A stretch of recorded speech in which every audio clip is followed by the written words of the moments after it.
Have you ever noticed that sometimes the hardest part of a tough situation isn't what happened? It's what your brain won't stop saying about it afterward. Hi, I'm Essie. I'm an autistic and ADHD therapist. Today, we're diving deep into something that affects so many autistics and ADHDers, perseverative thinking. It's the mental hamster wheel that spins long after the moment has passed or before it's even happened. And here's the kicker. It actually doesn't help us prepare, process, or solve anything. In fact, it keeps us from participating fully in our lives. Let's talk about why this happens, how it shows up, and most importantly, how we can start breaking free. Let's start with the basics. What is perseveration?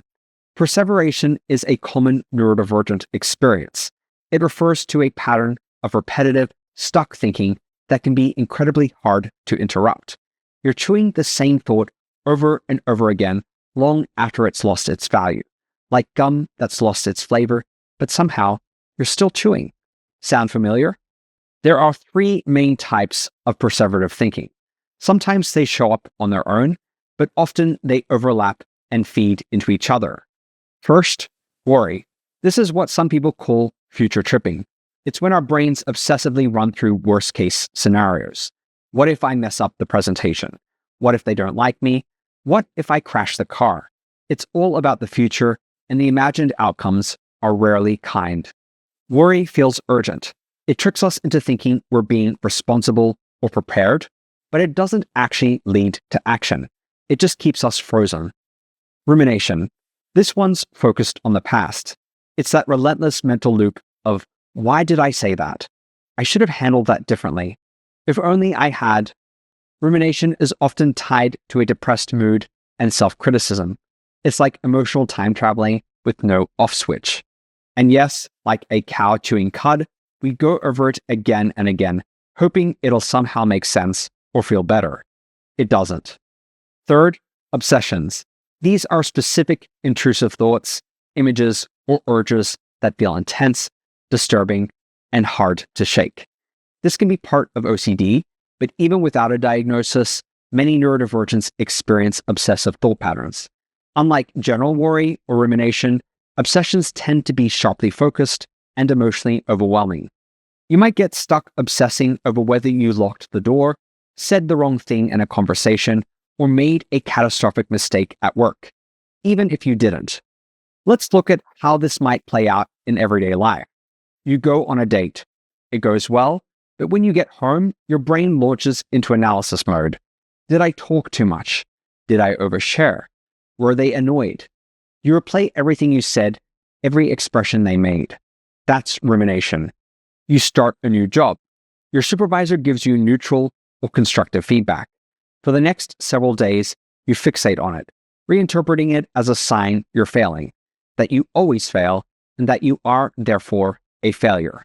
That's obsessive thinking. You're about to drive to a friend's place, but your brain starts spinning out with what-if scenarios.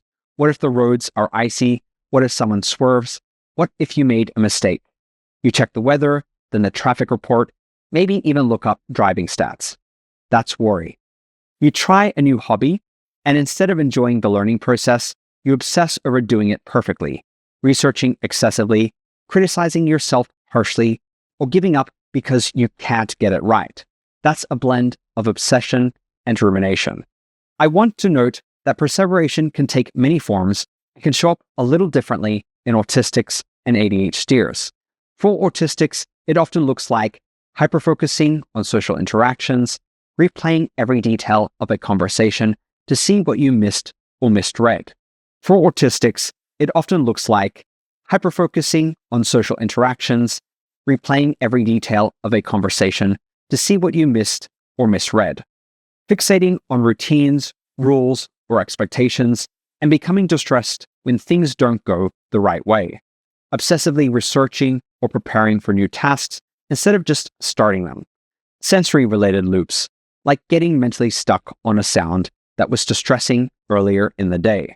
For ADHDers, it's often more about spiraling during downtime, especially when you're understimulated or bored, overthinking social dynamics after a moment of rejection sensitivity is triggered, worrying about what you haven't done and feeling paralyzed by executive dysfunction, getting mentally stuck in a loop of procrastination guilt, knowing you need to do something but can't initiate, then hating yourself for it. You might recognize patterns from both lists, and that's totally valid. Neurodivergence doesn't live in neat boxes. So here's something sneaky about perseverative thinking. It feels productive. It gives the illusion that we're solving problems, being responsible, or preparing for something important. It feels like action, but in reality, it's mental busy work, burning energy but going nowhere, kind of like revving your car in neutral. For many of us, especially autistics who crave certainty and ADHDers who feel unanchored without structure, overthinking becomes a stand-in for taking action. We think, if I just analyze it more, I'll figure it out. Or, if I go over it one more time, I'll feel better. But the truth is, relief never comes. It's a trap our brain sets to create control over uncontrollable things, other people's feelings, the passage of time, unpredictable outcomes. This is especially tricky because it mimics executive function. You're doing something, but not anything that leads to resolution or peace. And the longer we stay in it, the harder it is to notice we're stuck. Recognizing this illusion is step one. You can tell yourself, this feels urgent, but it's not actually useful. I'm allowed to stop thinking and start living. Let's take a moment to talk about something that often lives beneath perseveration: shame. Shame is the emotional fuel that keeps the wheel spinning. It turns a small mistake into an identity crisis. It whispers, you're too much, you're annoying, you always ruin things. A lot of autistics and ADHDers carry shame from years, sometimes decades, of being misunderstood, corrected, or excluded. We've internalized the belief that we're flawed just for being the way we are. So when we make a small social error or receive critical feedback, it doesn't stay small, it confirms the shame we already carry. Perseveration then becomes a punishment loop. We replay what happened not to learn, but to beat ourselves up, or to prevent future shame by mentally rehearsing every possible scenario ahead of time. This often takes the form of a tyrannical inner critic. You might be caught in a thought loop, but what's really happening is that your nervous system is bracing for rejection, and that's exhausting. One of the best things we can do is learn to spot the shame scripts. When your brain shifts from, I could have handled that better, to, I'm a terrible person, that's not your truth, that's your trauma talking. And that moment, that's your cue to pause and breathe. Not fix, not explain, not apologize. Just notice and give yourself some compassion. Now here's where it gets really interesting. Perseveration is not just about overthinking. It's also about avoiding emotional labor. Many of us lean into mental rigidity, not just because we fear the unknown, but because we fear the emotional spiral that uncertainty kicks off. So we avoid uncertainty altogether. We don't try new things. We don't take social risks. We don't ask questions. Why? Because we know what comes next, the perseveration loop. Because we know what comes next, the perseveration loop. It's not just that we don't know what will happen, it's that we know our brains will drag us through the mud afterward. Let's call perseveration what it is, a dead-end alley. It feels like problem solving, but it's not. It keeps us stuck in thought instead of action, in avoidance instead of experience, in fear instead of joy. And for many of us, perseveration ramps up when we're understimulated. Neurodivergent brains, especially ADHD brains, are wired to seek stimulation. When that need isn't met, when we're bored, isolated, or lacking novelty, our brains go into overdrive, trying to create something to focus on. That something is often stress, worry, rumination, catastrophizing. This brings to mind Carl Jung's insight. Neurosis is always a substitute for legitimate suffering. In other words, while perseveration, our tendency to overthink or dwell on pain, can help us avoid confronting genuine hurt, it often ends up creating even more suffering. Think of it like the Buddhist concept of the second arrow. The first arrow represents the avoidable hardships we all face, be it rejection, loss, or any form of adversity. The second arrow is everything we tell ourselves afterward. The worry, self-criticism, and endless rumination that magnify the initial pain. Often it's the second arrow that hurts the most. When we engage in perseverative thought patterns, instead of processing the pain, we're essentially launching that second arrow. Our internal narrative, filled with doubts and harsh judgments, can intensify our distress far beyond what the original hardship would warrant. Recognizing when we're preparing or releasing that second arrow is key. With mindfulness, self-compassion, and healthier coping strategies, we can begin to change our reaction to pain, reducing the extra suffering we inflict on ourselves. So what's the way forward? First, we have to recognize that perseveration is not our fault. It's a survival strategy. It's how our brains try to regain control, especially when we feel vulnerable, uncertain, or under threat.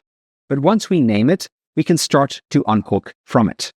And I want to be clear here, we're not aiming to eliminate all worry, all rumination, all obsessive thoughts. That's not realistic, but we can interrupt the cycle. We can stop participating in it. We can reclaim our time, our energy, and our focus. Let's talk strategies. One simple and surprisingly effective tool is the worry window. It's exactly what it sounds like. You set a timer for 10 minutes a day, same time each day, and that's your designated worry time. You let yourself spiral, journal, pace, vent, whatever you need to do. And then when the timer ends, the window closes, you move on. This does two things. First, it validates the need for mental processing.